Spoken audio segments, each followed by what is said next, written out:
നിങ്ങൾക്കൊക്കെ അറിയാം കാലാവസ്ഥയാണ്. ഒന്ന് ഗൾഫ്, നമ്മളാരും പ്രതീക്ഷിക്കാതെ വന്നതല്ലേ. ഉഷ്ണതരംഗം കഴിഞ്ഞ പ്രാവശ്യത്തിൽ വെച്ചിട്ട് എത്രയാണ് കൂടുതൽ. അതൊക്കെ അതിൻ്റെ ബലമുണ്ടായത് എന്താണ്? ഗൾഫിൻ്റെ ബലമുണ്ടായത് വീട്ടുകളിലൊക്കെ പാചകവാതകം വൈദ്യുതിയിലായി. അതേപോലെ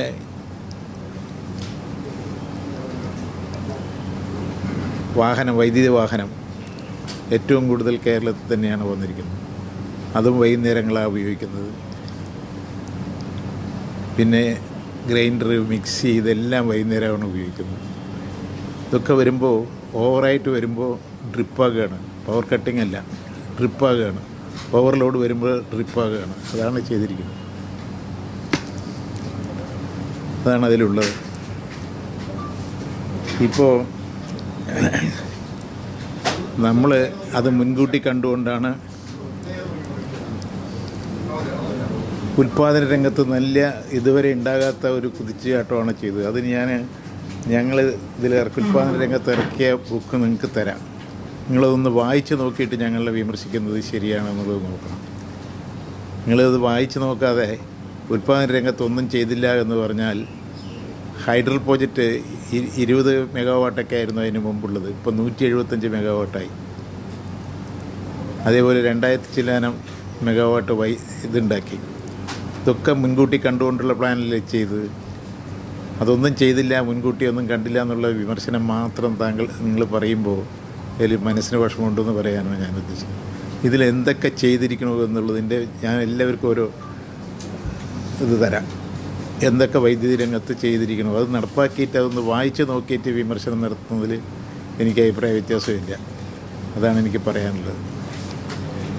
കഴിഞ്ഞ 8-ാം തീയതി പവർ എക്സ്ചേഞ്ചിൽ നിന്നും 250 മെഗാവാട്ട് വാങ്ങുന്നതിന് അനുമതി നേടിയ ഒരു പെറ്റീഷൻ കൊടുത്തിരുന്നു, റെഗുലേറ്ററി കമ്മീഷൻ കൊടുത്തിരുന്നു. കമ്മീഷൻ ആ പെറ്റീഷൻ ഹിയറിംഗ് നടത്തിയത് 24 മാത്രമാണ്. അത് കഴിഞ്ഞ് ഉത്തരവ് വന്ന് 2 ദിവസം കഴിഞ്ഞിട്ടാണ് ഉത്തരവ് വരുന്നത്.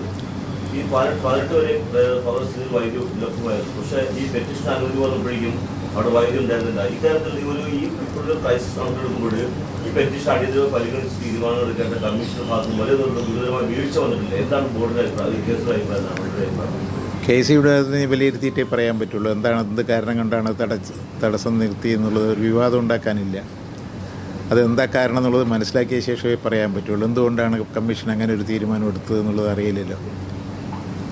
കമ്മീഷൻ ഇപ്പോഴത്തെ സാഹചര്യം ബോധ്യമുള്ള ആളുകളാണല്ലോ. ഇതൊരു അടിയന്തര സാഹചര്യമാണ്, വേദന കൂടുന്നു, വൈദ്യുതം കൂടുന്നു. അത് തന്നെ. അത് ഇപ്പോൾ കഴിഞ്ഞ പ്രാവശ്യം ഉണ്ട്, ഇല്ല എന്നല്ല ഞാൻ പറയുന്നത്. അതിപ്പോൾ തന്നല്ലോ. ഇപ്പോൾ അവർ ബോധ്യപ്പെടുത്തിയപ്പോൾ അവർ തരുകയും ചെയ്തല്ലോ. പ്രശ്നം അവസാനിച്ചു. ഇപ്പോൾ ഇന്നലെ തന്നെ റോഡ് ഷെഡിങ് ഇല്ലല്ലോ. അത് കുറച്ച് സമയമുണ്ടുള്ളൂ. ഒരു 10 മിനിറ്റ് 15 മിനിറ്റ് മാത്രമേ വന്നുള്ളൂ. ബാക്കിയുള്ളതൊക്കെ മേക്കപ്പ് ചെയ്തു. ഈ പറഞ്ഞ അതേ ചോദ്യം തന്നെയാണ്. അതായത് 8-ാം തീയതി റെഗുലേറ്ററി കമ്മീഷന് ഈ പറയുന്ന സജഷൻ കൊടുക്കുന്നു. അതിനുശേഷം 8-ന് അവർ ആ തീരുമാനം എടുക്കുന്നില്ല. അത് കഴിഞ്ഞതിന് ശേഷം 14-ലേക്ക് മാറ്റി 21, 22 ഹിയറിംഗിന് ശേഷം മാത്രമേ ഇത് ചെയ്യാൻ കഴിയുമെന്ന് പറഞ്ഞു. പക്ഷേ ഈ പറഞ്ഞ പാചകവാതകത്തിന്റെ പ്രതിസന്ധിയിൽ വന്ന ഇൻഡക്ഷൻ കുക്കറിലേക്ക് കാര്യങ്ങൾ വന്നതൊക്കെ അപ്രതീക്ഷിതമായി ഉണ്ടായതാണ്. പക്ഷേ ഈ മുന്നൊരുക്കം നടത്തുന്നത് ഇത്രയും ഗൗരവകരമായ സാഹചര്യം ഉണ്ടാകുന്ന 8-ാം തീയതി തന്നെ ഇത് പരിഹരിച്ചിരുന്നുവെങ്കിൽ ഇപ്പോഴത്തെ അവസ്ഥയിലേക്ക് പോകുമായിരുന്നില്ല എന്നൊരു വിമർശനം. നിങ്ങൾ റെഗുലേറ്ററി കമ്മീഷൻ എടുത്ത് തന്നെ ചോദിക്കണം. എൻ്റെ അടുത്ത് ചോദിച്ചിട്ട് കാര്യമില്ലല്ലോ. റെഗുലേറ്ററി കമ്മീഷൻ എടുത്ത് നിങ്ങൾ ചോദിക്കാൻ എന്താ അങ്ങനെ ഉണ്ടായി എന്നുള്ളത്. അതൊരു ഹാഫ് ജുഡീഷ്യറി ബോഡിയല്ലേ.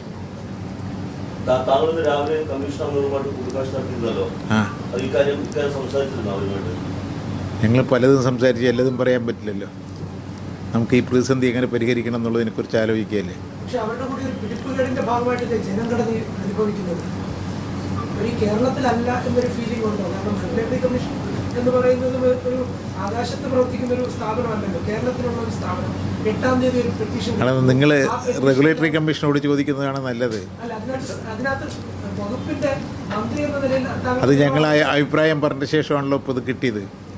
ആ സമയത്ത് മിനിസ്റ്റർ ഈ കാര്യത്തിൽ അടിയന്തര സാഹചര്യം ബോധ്യപ്പെടുത്താനോ ഇടപെടലോ ആ ഘട്ടത്തിൽ മിനിസ്റ്റർ നടത്തിയിരുന്നു എന്നോടെയാണ്.